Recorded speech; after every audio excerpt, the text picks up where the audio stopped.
In a world of 350 billion movie podcasts, two chumps have decided that now is the time for cult movies to engage in combat. Disagreements will be had, blood may be spilled, and voiceover artists most definitely will not be paid. This is Cult Film Face-Off. Hello and welcome to Cult Film Face-Off, episode 48. With me, as always, is Chet Roydus. Hello. And I am Nick Leonard. First up, a big thanks to Depeche Palmer for recommending we pair these two up. On this episode, we're going to be looking at two very recent crime dramas from last year. Shot Caller, directed by Rick Roman Waugh, and Brawl in Cell Block 99, directed by S. Craig Zahler. So first up, for a full cavity search, is Shot Caller. Newly released prisoner Jacob, aka Money, finds himself forced back into the prison gang world on the outside, with a cartel deal that could risk his family, his friends, and his very existence. Shot Caller. I killed Tom. It's an accident. People don't go away for accidents. Look, man, I know you're scared, but you need to know this. You'll be with the big boys. So you gotta stand up for yourself, because once you're marked in there, it will never end.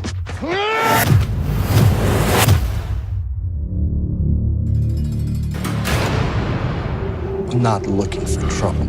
The fact is, a place like this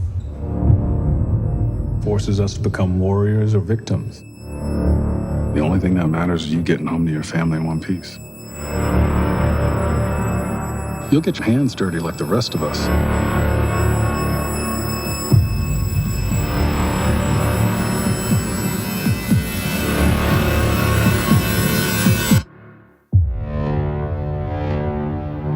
Everything you do in this game has a consequence. These cops think the more they lock us down and isolate us, it strips us of our power. They even think we're a dying breed. They're dead wrong. We got your rules and we got the gang's rules. And theirs matter. All I know is once a dude gets institutionalized, anything is possible. You're handling the deal for a heavy shipment of guns. Before you say another word, think of your family in this decision. Nobody's touching my family.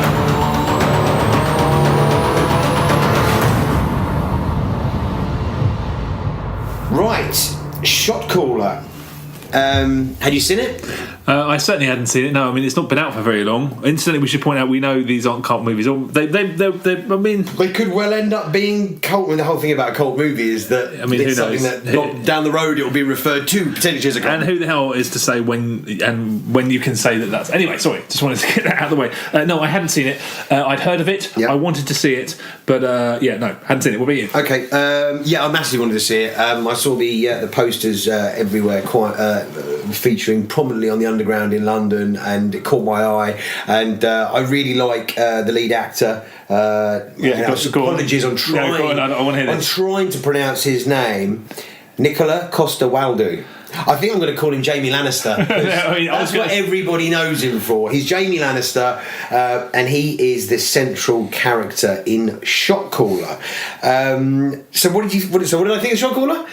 Shot Caller has not got an original bone. That's true. In its body. Yeah. Right? This is a cliche riddle plot, and we have been here umpteen times before. The role reversal in a prison, murdering a fellow brother to gain trust and achieve respect in the gang. There is no originality in Shot Caller, but that is not to say it's not entertaining. What were your first thoughts? What I took away from this film is I would be fascinated to know if you were to put somebody in front of the first episode of Breaking Bad and the last episode of Breaking Bad, whether or not they would think that it was absurd, because I felt that this film was absolutely ludicrous, completely preposterous, and I don't know whether that's because of the film, it's a fault of the film, or whether Prestige TV has ruined that, because Breaking Bad is 60, 70 hours long or something, so you get to chart this trajectory of this person, because this film is based, there is a lot of similarities. But what the film does is it emphasises this journey by making his previous life as a banker so absurdly idyllic, and they're like, this is the last person in the world you'd expect, and you're like, yeah, it is the last person. How did he get there? You can't turn him into this guy in 2 hours. You just can't. They should have used all of that time suggesting that he might be the kind of character that would go that way. I think it's a real fault of the film that it's like, oh, look at who he was before. Yeah, how did he get to become this unbelievably ruthless murderer? I mean, I totally agree. What it does well is his look, but that is the only thing it does well. It shows a guy that is, this stockbroker. He's clean cut. He looks really well. And what he turns into in terms of physically, a lot of effort has gone for the actor to look like that. And even his skin looks mottled. His skin looks bad. Looks like he's been in prison for a long time. That's true, yeah. But the problem is, instead of just going, look, let's spend 2 hours of just having him in prison and finding how he slowly descends into being part of this gang. Yeah. Rather than try and tell a really weak drug, like a crime story on the outside, which is just so straightforward. Why spend all that time on a really derivative crime caper on the outside, which is really boring and not done very well? Just concentrate on 2 hours of being in that prison, how he rises up the ranks. He basically does 2 kills and he's like running the whole thing. Yeah, I know.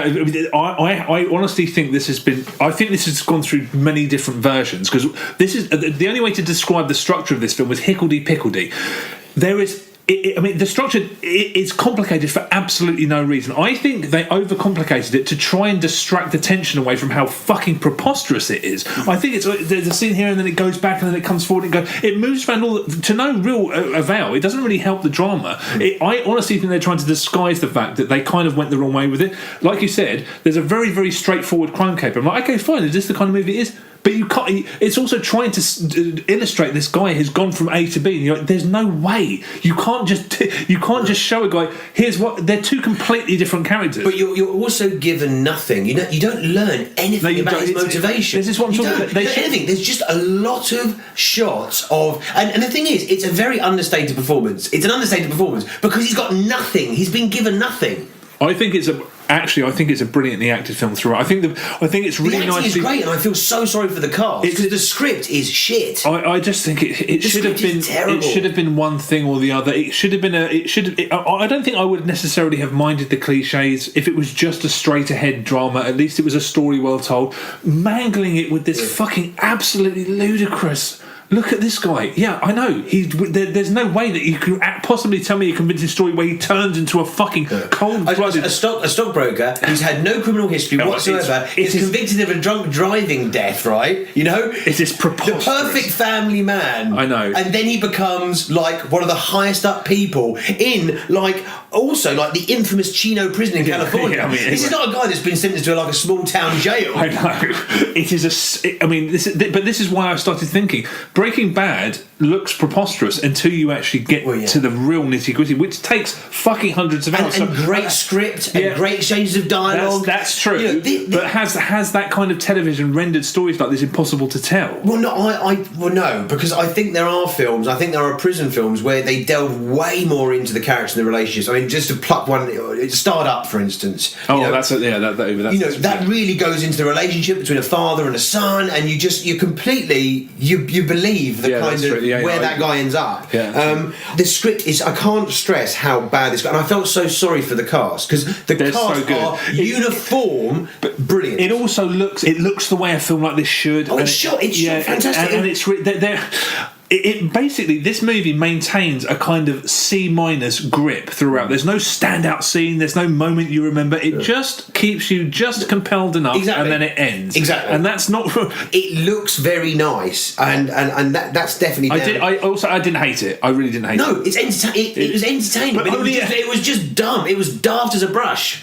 But it's entertaining at a very, very... It's like a low hum. Yeah, I'm not regretting the fact that I'm watching this. There's also superfluous information. That's one of the worst things. When there's so much potential story to tell, why the fuck was Benjamin Bratt's character in it? Yeah. I mean, he contributes absolutely nothing. Apart from a great tash. Yeah, he does rock a good tash.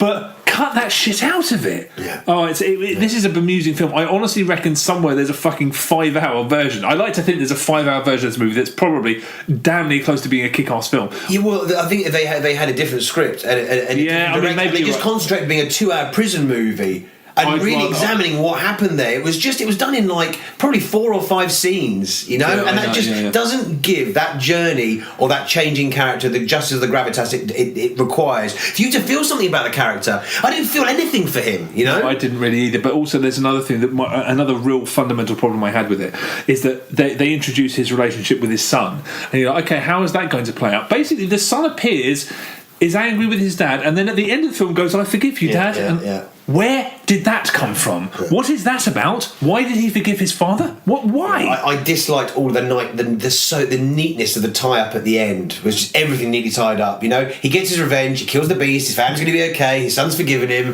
This is another reason why I feel like there's a 5-hour cut of this movie somewhere. So much of it doesn't make sense, and so much of it just plainly and simply should not be in the film. And it's such a pity because I definitely am on danger of repeating myself here, but there is so many good actors in that cast. My new special boy Holt McCallany, who was in Mindhunter. Yeah, he's great. He is. I mean, he's now, as far as I'm concerned, he's A-list. Yeah. Everybody must want to work with him because he's so brilliant, and he's hardly in that film. He fucking stamps his mark. Absolutely kills it. Yeah, and his wife is great as well. She's a really good actress, Lake Bell, who's Kate. She's really good. I just feel sorry that they didn't have material in this. I mean, you know, you've got lines of dialogue like "A warrior's deadliest weapon is his mind." I mean, fuck, drop me out. I know. I mean, the Game of Thrones man.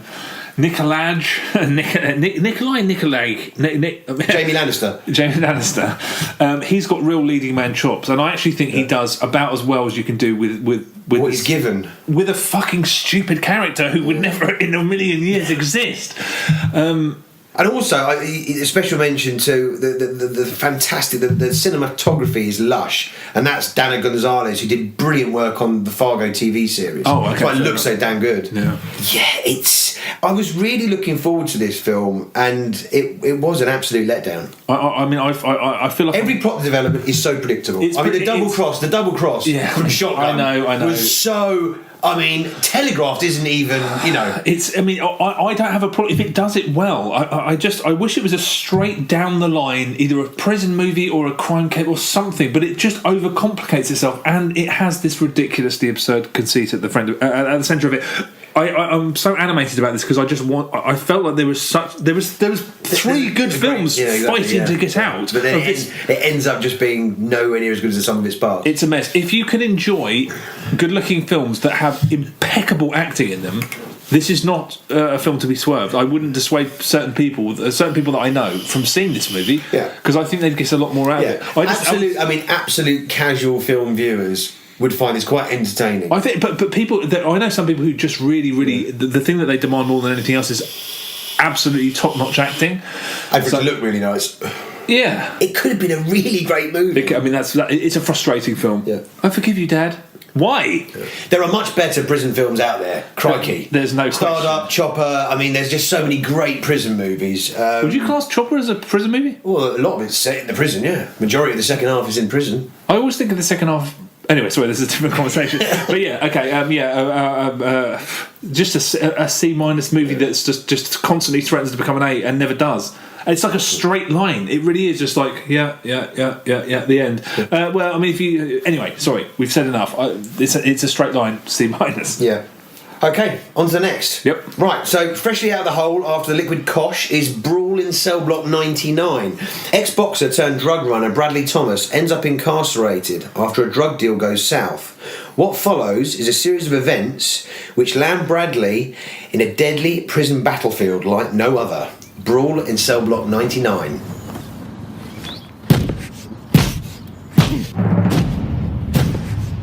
Every once in a while, I see a man in that chair who could just as easily be on this side of the table. That muscle's just for show. Helps me lift stuff. Man of principle. Relinquish it now. You know the difference between right and wrong, and you have a moral compass. I knew before you told me that you got an American flag in your home. You probably got more than one.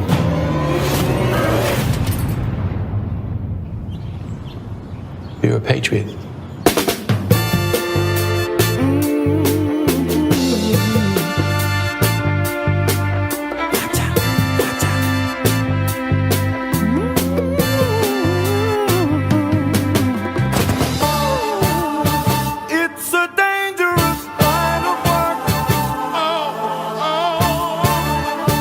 Don't tell me my business. I do things direct, and I have a system. Minimum freedom. I'm not going to tell you anything you want to hear. And prison will give me plenty of time to look at guys I don't like.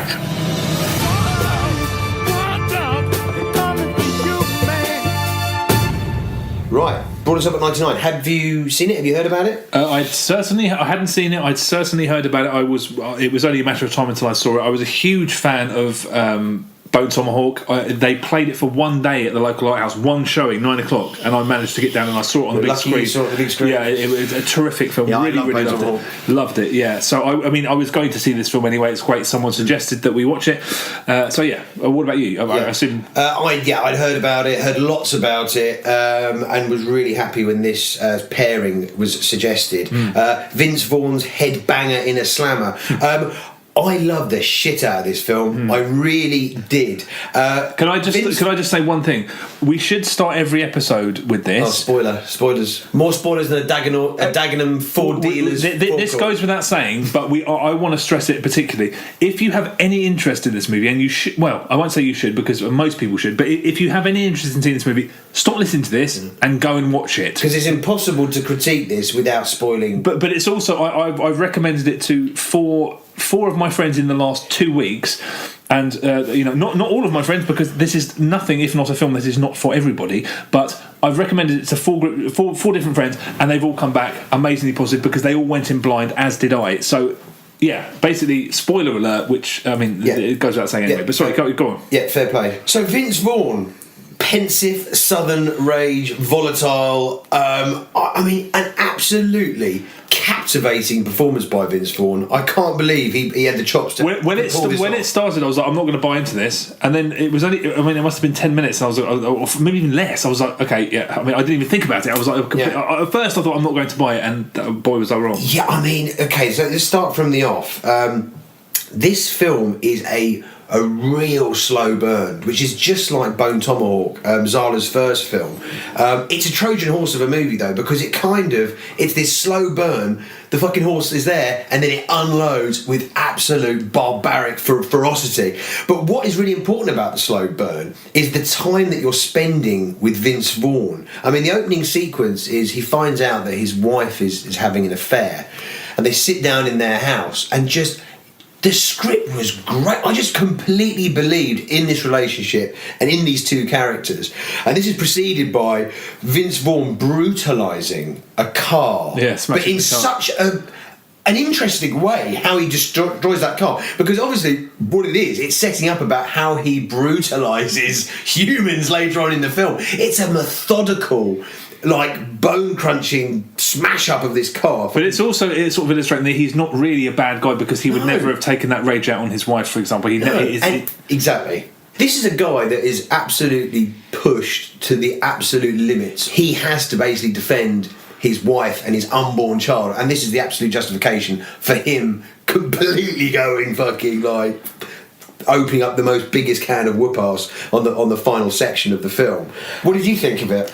I absolutely loved it. Primarily because when it started, I went in completely blind. I wasn't sure what to expect, and it started, and I thought, this is a really unbelievably potent art house film about how difficult it is to live in poverty. And Zahler, as he likes to be called, he is amazing at putting you in a place in a shot. There's a shot of a beer can being flattened in the road. Okay, you see a mangy dog on a lawn, half asleep, bang.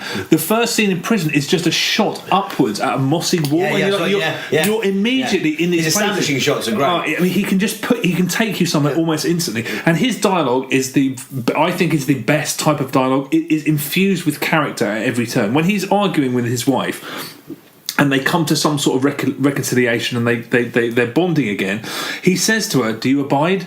And I just thought that's the kind of thing I bet he said to people when he was in a gang early on and stuff like that. And later on, somebody asks when his child's going to be born, and he says 98 days, because he has that. You're learning stuff about him through. It's not stopping and having an expositional conversation. It's all in the fucking dialogue. So honestly, I think he is an amazingly gifted writer. And to see films like this, where you start off thinking this is a really, really powerful, really eloquent art house film, and for it to go completely the other direction to the point where you're like, I love being wrong-footed like that.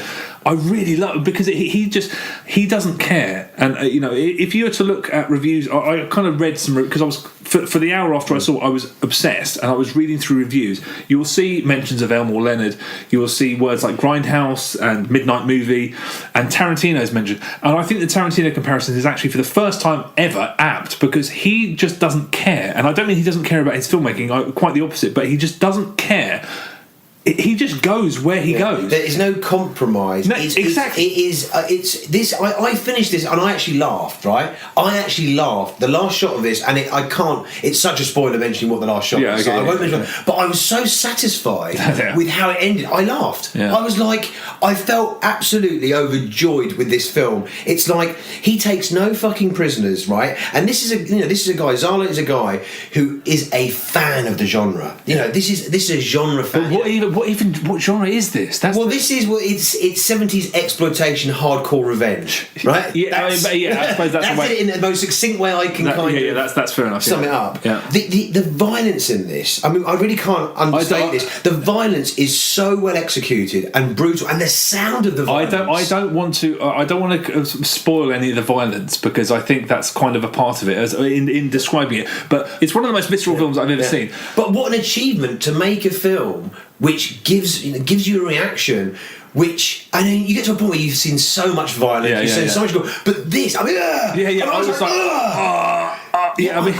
that is really an achievement in itself. And the pacing of this movie, it just propels. And when it ended, I was like, I've got no idea. I have got no idea how long I've been watching this film, but it's the perfect length. Yeah. And I couldn't believe it was 2+ hours. Yeah. I thought it was like, if someone asked me how long was that film, I was like, that was a tight 90 minutes. Yeah, right. No. The way they do the hand-to-hand combat, at first I was like, this is very, very weird. It's almost like WWE. It looks kind of phony and slow. But it's perfect for the physicality of Vince Vaughn. It's perfect. Yeah, I mean, that's the other thing. Vince Vaughn does all of his own. Yeah. I mean, there's no stunt doubles. There's none of that crap. But it looks, when you see like a behind-the-scenes footage and they're gearing up for a fight scene, they're kind of doing a run-through in slow motion. There are moments where it looks like that and it looks kind of stagey. But I think, I reckon they did that because it only accentuates the fucking sudden, brutal moments all the more, to the point where you're kind of lulled, and I was like, okay, fine. Having said that, I did think the gun violence was slightly strange. The gunfight they had, they were like, the gunfight was a bit, and the hand grenade. Yeah, the hand grenade would have literally decimated a car. It just kind of went. It's like an indoor firework. It was a party popper. Yeah, and they were. I found that odd. I did find that odd. It felt like a TV movie from the 80s. That whole shootout, and the shootout was so close to each other. Yeah. I mean, it must have. It was a bit of an odd choice. Yeah, but and also you see the guys firing, and there's no muzzle flashes, and it just looks like an actor holding a gun and shaking it. Yeah, it was not in fitting with the rest of the film at all. Also, right, okay. So once he's got to the prison, and I mean, there's so many great performances in this film. Udo Kerr. I mean, it turns up. I mean, I don't think there's anybody who can deliver a threat as chilling as Udo Kerr. Yeah, and what I loved about it was just, you think you've heard everything about how dark a situation could be with a man's family. I'm not going to say exactly what the threat is that is put to Vince, but my God, it is. I can't think of anything more savage. Yeah, I really can't. And I just had to take my fucking hat off to Zahler and just go, fuck me. That is next level dark. That whole, this film is, you've got two very different prisons in the movie. You've got the Fridge, which is this very cramped, very petty, like the whole thing of when you're getting checked in. Those guys are really, they're literally just going to do your mind in by break you in this kind of petty way, and the boxing conditioning guy, and then you're introduced to Red Leaf, which is like something out of an Ilsa film from the 70s, which is, the floors are covered with glass, they've got like a torture fucking chamber, they've got those stun belts. The sound of those stun belts is amazing. Yeah. But that is actually, they're a legitimate thing. They're used in 16 states in the US, those stun belts. Really? Yeah. It's a real thing. I did think maybe they. Because I was like, that's such a film conceit. I googled it, and they're like, that's used in 16 states. No, that's something I saw. I thought, I bet something like that existed in like the 30s or the 40s or ages ago when they were using them to try. That's the thing. That's shocking. What is remarkable about this movie? It was shot in 25 days. No way.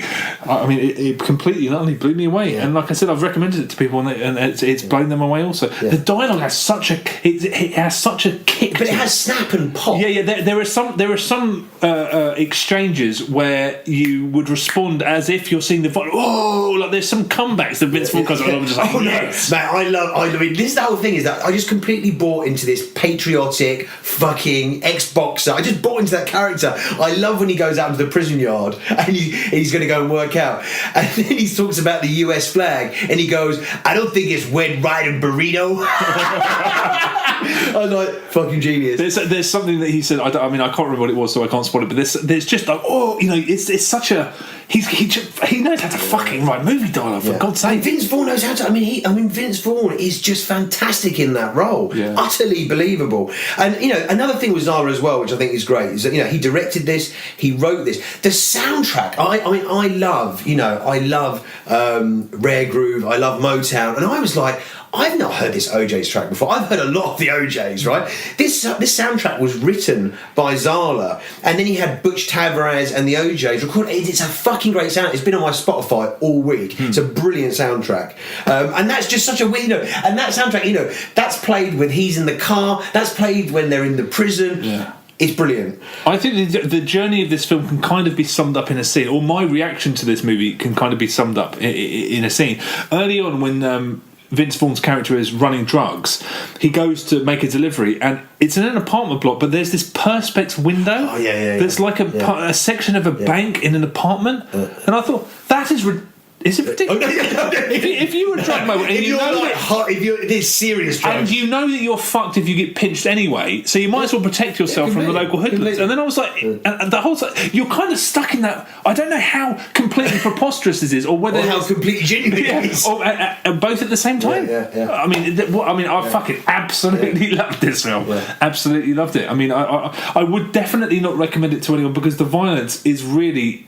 I mean, I haven't seen violence done like this in a film. To the extent that, like I said, I'm not squeamish. Yeah. I am not squeamish. I mean, I am a bit squeamish when it comes to watching this film. I mean, this film just made me so fucking happy. I loved it. I loved it. I loved it, and I'm so happy this guy's making films. And he's already got another one in the can. He has. He's got Dragged Across Concrete, which has got a lot, and also he's doing another thing, which is like such a trope of exploitation or B-movie filmmakers, is that he's basically used more or less the entire cast from Brawl in Cell Block 99 is in Dragged Across Concrete. So you've got Vince Vaughn and Mel Gibson playing the two cops, and you've got Jennifer Carpenter, who was his wife, you've got Don Johnson again, and you've got Udo Kier. I'm just like, yes! Yeah. I can't wait! I can't wait for that either. I mean, you have to really. The fact that it starts as an art house film and goes into the most unbelievable grindhouse era. It's a Trojan horse movie. It's completely. How you get from A to B is just fucking is incredible, and I just believed in it. I believed in all these legitimate, and also it's got the humour in it's really good. Yeah. When you've got that absolutely that terrible abortionist, and he finds out he can't carry out what he wants to carry out, he's really gutted. And it's brilliant. I don't want to go into too much more detail, but I mean, fucking what if you like fucking B movies? Watch this movie. But also, what a great double bill. I'd love to see Bone Tomahawk and Brawl in Cell Block 99 on a big back screen. To back, I mean, I'd love to see that too. But also, I came away feeling like he was an amazing filmmaker. And I also felt like, fuck, there are moments in this film where I honestly thought he seems like the most eloquent artist It's such a fucking amazing smorgasbord of different shit. Yeah, I mean, I absolutely fucking loved it as well. Basically, I wouldn't recommend it to everybody, but if this even it's a quiet taste. It's a quiet taste for some people that this would upset a lot of people that I know. Yeah, right. Same here. There's also a lot of people that I know that fucking love the fuck out of it. Yeah, right. No, I've had amazing feedback. I've recommended this to 4 people. They all watched it and they were just like, "Yeah, fucking what a film." In terms of where are we going here? Is Shot Caller or the winner, or is it Brawl in Cell Block 99? I think Shot Caller is getting shanked, starched, on day one. On day one out in the yard. Great, yeah. It is no contest, although you know, fantastic film. Really, genuinely. Right, that wraps it up. Thanks so much for listening. As always, you can follow us on Facebook, Twitter. All of the episodes are eventually going to be on YouTube. Yep. Cut to picture. Any iTunes reviews you can leave always help. Very helpful. And keep them coming. Keep the recommendations coming. Yeah. Thanks very much. We'll see you again in a couple of weeks. Yeah. Bless.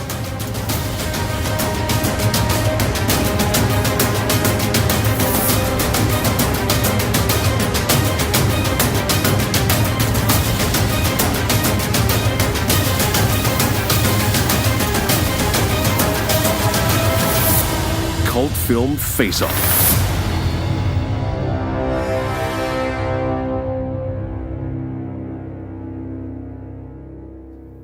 With all the stuff that I do, I come from a place of being a fan. So when I see a certain thing, or read a certain thing, or listen to a certain thing, like I'm a metalhead and I make heavy metal albums, and I'm a foodie. I worked as a catering chef for a while, and I'm very into genre film. And I think they're great places. And he was an animator, and he was a cinematographer, and he wrote all this music for this movie, and got the OJs to cover it, and so it's the stuff that I'm a fan of.